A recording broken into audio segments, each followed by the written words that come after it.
Damos la bienvenida en el estudio de los desayunos de 24 horas a Luis Pachal, asambleísta de Creo. Buenos días, asambleísta, bienvenido. Buenos días. Bueno, Janet. se aprobó la reforma presupuestaria 2020.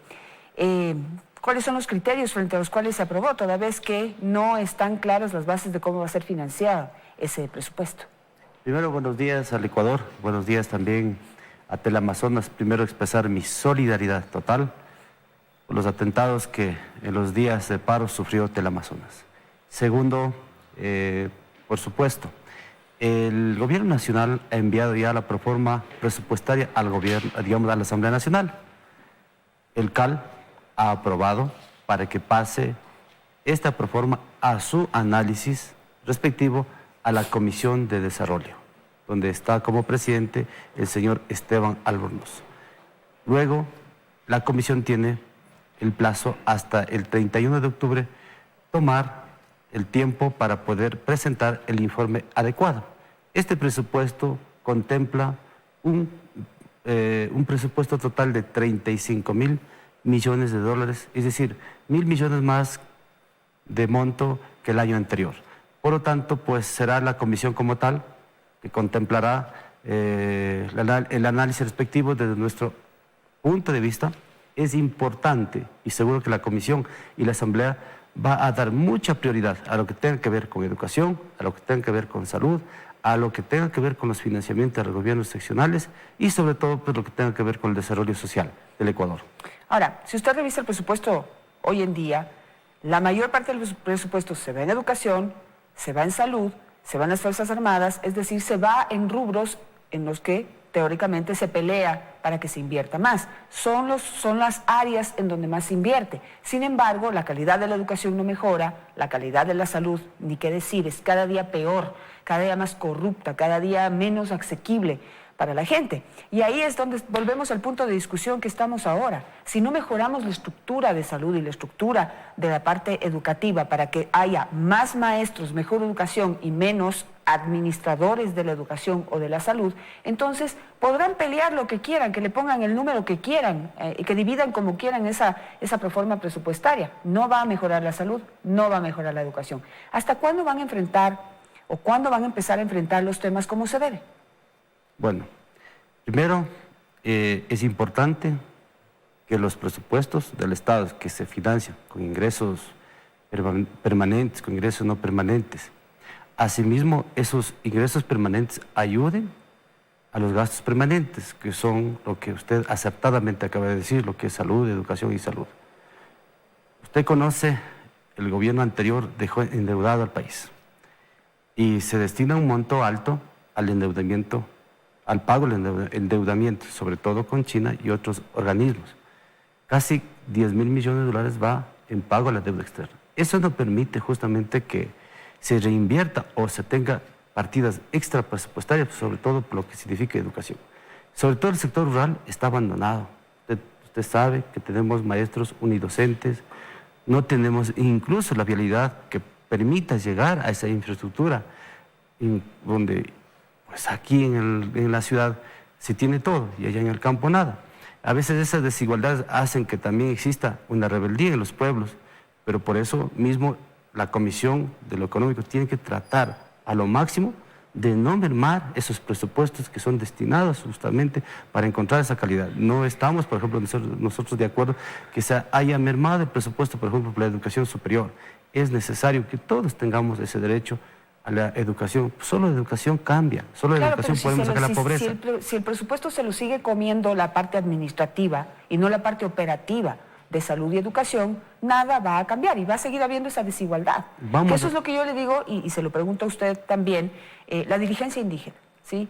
La dirigencia indígena desde el 90, que hubo el levantamiento más importante quizás de la República en el Ecuador, de la última historia, ¿qué ha hecho? ¿Qué ha hecho la dirigencia indígena? Han sido asambleístas, han sido diputados antes, han sido alcaldes, han sido prefectos, han sido embajadores, han sido ministros, han sido de todo, pero no han logrado darle la vuelta a esto. Es decir, que el presupuesto no se lo coma la parte administrativa de la educación y no la parte operativa, para que los maestros lleguen al campo y a los sectores indígenas que tanto lo necesitan. Bueno, primero hay dirigencias y dirigencias. No todos estamos en el saco. Siempre hay que ser propositivos. Nosotros, al menos desde nuestro punto de vista, siempre pensamos con una visión universal. En el campo, en la ciudad, en el Montubio, en el Cholo, en el Mestizo, en el Blanco, porque todos somos un solo Ecuador, un solo territorio. Y que por lo tanto esa universalidad, ¿no?, de esa visión universal nos permite a nosotros tener un eje claro. Un eje claro, que si no cambiamos en educación no tenemos nada. Y por supuesto que nosotros como dirigentes, como legisladores, como funcionarios, la prioridad número uno es pensar sin complejidades, estar de manera abierta y no tener temor a nada y debatir con valor, con entereza, pensando en todos. Por lo tanto, creo que el Ecuador entero está en otro rumbo. En ese sentido, yo llamo a todos los dirigentes a ser más propositivos, a ser más innovadores, más amplios, más todo, porque no podemos estar sectorizándonos, porque esa sectorización, el uno solo para el uno y el otro para el otro, no, debemos trabajar para todos. En ese sentido, pues el presupuesto general del Estado tiene que tratarse con esa visión universal. Claro que sí, y digamos, es bastante alentador escuchar su posición, pero en la práctica las cosas no cambian, porque no se atacan de la manera que deberían abordarse, para no hablar de una palabra tan negativa como atacar, pero abordar de una manera adecuada. En este caso, ahorita tienen ustedes la oportunidad de que esta proforma, que no tiene financiamiento, porque le digo, pueden pelear ustedes los números como quieran, los pueden poner como quieran, pero lamentablemente hay que explicar y hay que ver cómo se va a financiar esta proforma, toda vez que nadie, en este momento en el país nadie quiere ceder, nadie quiere sacrificarse, nadie quiere enfrentar la realidad que tenemos, que la mayor parte del dinero que debería irse a educación, que debería irse a salud, se está yendo para el pago de la farra de Correa en deuda externa. Entonces, de eso nadie habla. Y veamos, ¿cómo hacemos para que mejore la calidad de la educación? ¿Cómo hacemos para que mejore la calidad de la salud? Toda vez que tenemos ahí también un grupo burocrático que, por un lado, exigen que se mejore la salud y la educación, pero por otro lado no quiere que se vote un solo burócrata. ¿Cómo hacemos? ¿Qué proponen desde la Asamblea Nacional para resolver el problema? Bueno, el déficit fiscal es alto. Todos sabemos que para el 2020 tenemos casi un déficit de 7.000 billones de dólares. Tenemos unos ingresos que no alcanzan los gastos y justamente los gobiernos seccionales y todos pues solicitamos al gobierno que financie. Desde la Asamblea Nacional hay fuentes y fuentes. Uno, por ejemplo, el gobierno tiene que pensar en refinanciar seriamente la deuda con China. De ahí podemos nosotros bajar la presión fiscal. Dos, podemos nosotros tener, por ejemplo, eliminar la intermediación petrolera. Podemos ahorrar casi 500 millones de dólares. Podemos nosotros, de igual manera, seguir reduciendo el gasto. Hay gastos improductivos. Hay empresas improductivas que hay que venderla. Hay que poner a subasta lo que tiene que ver con empresas, en este caso los medios de comunicación incautados, que en este caso están al servicio al servicio del Estado. Entonces, tenemos que hacer una reingeniería del gasto. Hay que hacer, no solamente es pedir, sino que también hay que generar, hay que ser administradores de crisis. Y el gobierno nacional ha tomado a veces decisiones muy tardías. Nos manda una ley de crecimiento económico tardía, cuando había haber hecho hace cuándo. Entonces, es necesario también, ante esta situación de crisis, ante esta situación de desunidad, ante esta situación en la que existe temor, división, sembrar más proactividad, ser hombres propositivos, mujeres propositivos, crear la unidad y respetarnos entre el uno y el otro, porque todos somos ecuatorianos. Hay fuentes y fuentes. Pero, asambleísta, ya sin tocar, en este caso no se trata de estar entre ricos, pobres contra ricos, ricos contra pobres. Se trata de buscar la mejor forma en el diálogo maduro, serio y responsable. Correcto. Asambleísta, en ese sentido, acaban de tener en sus manos la ley de económica enviada por el gobierno, que al parecer va a entrar por el Ministerio de la Ley. ¿Qué pasó en la Asamblea Nacional? ¿Por qué no se debatieron, por ejemplo, esas propuestas de las que todo el mundo plantea fuera de donde deben debatirse y discutirse? Esto, por ejemplo, de la renegociación de la deuda con China o el tema de la intermediación petrolera que, le voy a ser muy honesta, no sé si usted ha logrado tener documentación que pruebe quiénes son los que se están llevando esos $4 de la intermediación petrolera. Se habla de un tal Enrique Cadena, pero es como un fantasma al que nadie le pone los documentos enfrente, ni no le pone un proceso, si está cometiendo algo ilegal, un proceso que lo haga enfrentar a la justicia ecuatoriana y le haga devolver los dineros que se ha llevado teóricamente ilegalmente. ¿Qué pasa con eso? Eso es un trabajo que podría hacerlo la Asamblea Nacional, pero ¿qué pasa al interior? ¿Qué nos puede contar usted? Bueno, es un proceso de fiscalización. Hay cosas que le corresponden al gobierno, propiamente, y nosotros no entramos en este tema de materia petrolera, es propiamente potestad del Ejecutivo, pero nosotros, por supuesto, ya estamos hablando de que se debe eliminar la intermediación financiera, petrolera, pero para ello, nosotros, dentro de la Asamblea Nacional, tenemos que iniciar un proceso serio de fiscalización y el gobierno que cuente con nosotros, no tenga miedo ni recelo. Lo que tengamos que hacer, mándenos todo lo que si tenemos que nosotros reformar la ley de hidrocarburos, lo hacemos. Contar que se hagan las ventas directas para nosotros como Estado no perder. Entonces, nosotros hemos mostrado plena voluntad. En la ley de crecimiento, pues nosotros como bloque hemos dicho claramente, institucionalicemos el debate. Sea que el Pleno de la Asamblea Nacional, que sea el que aplique el 140 de la Constitución. El Pleno de la Asamblea tiene facultades en materia de ley económica urgente, de aprobar, modificar o negar. No hay ningún otro articulado que dice que hay que archivar.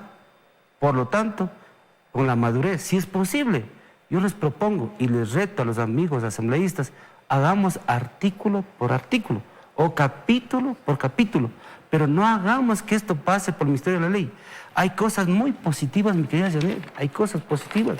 Por ejemplo, yo no quisiera que los amigos que tienen este rato problemas, los amigos que han recibido crédito educativo, este rato están con coactivas y ahora estamos proponiendo, o dentro de la ley existe una remisión del 100% de intereses, multas y recargos y que se le permita facilidades de pago a los becarios. Entonces hay cosas que se pueden, hay deducciones, hay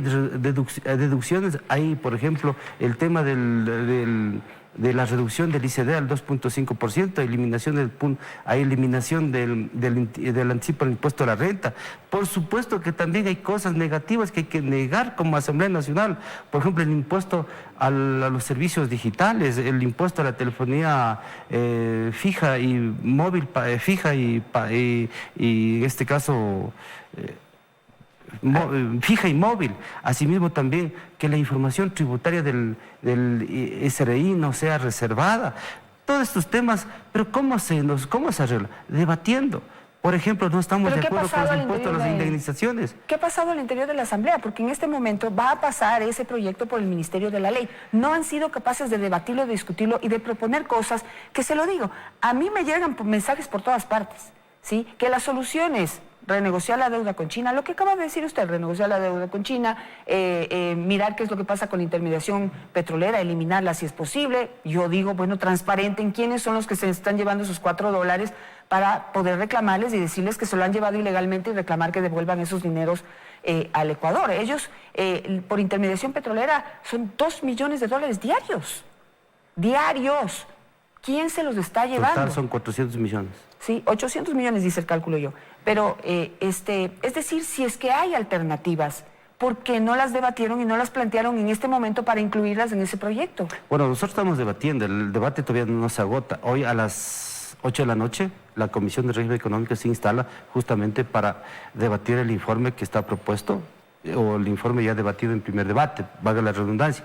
Y luego pues nosotros esperamos de que ya la Comisión maduramente resuelva que esto vaya al Pleno y en el Pleno haya mayor eficacia en el debate y las propuestas que acabamos en esta mañana a través de Teleamazonas, hacerlo. Y nosotros sí retamos a los asambleístas a proponer, no a obstaculizar. Nosotros del bloque Creo nunca hemos obstaculizado, hemos institucionalizado el debate y por eso hemos negado desde el inicio lo que han propuesto, archivar, porque no hay esa figura en la Constitución, mi querida Janet. Y por eso también queremos que hoy en la noche, pues, como a la mayoría del caso, pase esto al Pleno y en el Pleno nosotros tomemos la decisión para debatir, si es posible, artículo por artículo. Le voy a hacer una pregunta que en el fondo no ayuda y no resuelve en nada el problema económico. Pero, es decir, no nos ahorramos mucho. Pero la gente pide ejemplo de las autoridades. Ejemplo. Ser los primeros que nos piden que nos metamos las manos al bolsillo y piden que las autoridades sean las primeras que demuestren que eso es posible y que eso se debe hacer, que no nos queda mayor opción. Tengo varios mensajes aquí, tres hoy, en este momento, escuchando su entrevista, que dicen que por qué dentro del proyecto no está propuesto, por ejemplo, que los asambleístas se bajen los sueldos, que bajen el número de asesores, para bajar también, o sea, para dar ejemplo. En la práctica, si suman 1 más 1, 2, 3, 4, no importa. No es que van a resolver el problema económico de esa manera, pero si le piden al ecuatoriano que se meta la mano al bolsillo, pues que empiecen las autoridades también por hacerlo. Lo mismo hablan de las pensiones vitalicias y etcétera, etcétera. ¿Cree usted que eso será posible? Por supuesto que todo es posible en el marco legislativo. Al menos yo fui el primero que firmé para rebajar el número de los asambleístas. Por supuesto, yo no tengo ningún recelo. Y por otro lado está ya en estudio en la Comisión de Trabajadores el tema de las pensiones vitalicias, por supuesto. Pero hay que pensar, ¿cuánto ahorramos por el tema de las pensiones vitalicias? Al año ahorramos $1 millón. ¿Y cuánto es el déficit? 7.000 millones. ¿Cuánto ahorramos por reducir las asambleístas? Pongamos a 100. Alrededor de 12, 13 millones. ¿Cuánto es este rato el tema del déficit? 7.000 millones. Necesitamos otras reformas más profundas. El combate a la corrupción, que se pase o el veto que haya venido por el presidente de la República en cuanto a la incautación de bienes, que se procese. Nosotros no tenemos recelo ni miedo a nada.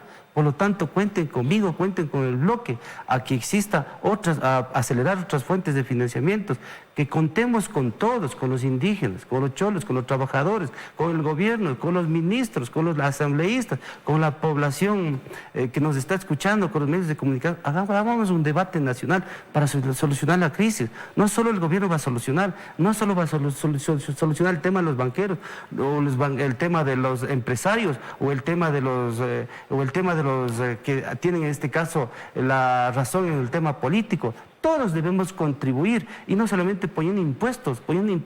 Nosotros como asambleístas del bloque hemos dicho nada de impuestos y por eso incluso cuando existe una propuesta de que ahora existe una contribución de quienes ganen más de $1 millón, que por esta vez hagan esa contribución por la cual se recaude $500 millones, lo estamos dispuestos, pero lo que no estamos dispuestos es a que se toque el bolsillo de los que menos tienen, en este caso en el tema de los servicios digitales, telefonía, en el tema de las indemnizaciones, que se aclaren los temas de los articulados de la plusvalía, el tema de los vehículos. Nosotros siempre vamos a estar para buscar alternativas y no para estancar, mi querida Janet. Última pregunta, ¿usted ve viable esta proforma? La proforma como tal tiene que reestructurarse, sobre todo el tema de que no se debe mermar el presupuesto a la educación superior, a la educación, en este caso inicial. Tiene que, en igualdad de condiciones, tenemos que tratar al Ecuador entero, porque todos somos uno. Muchísimas gracias, asambleísta Pachala, por estar esta mañana con nosotros.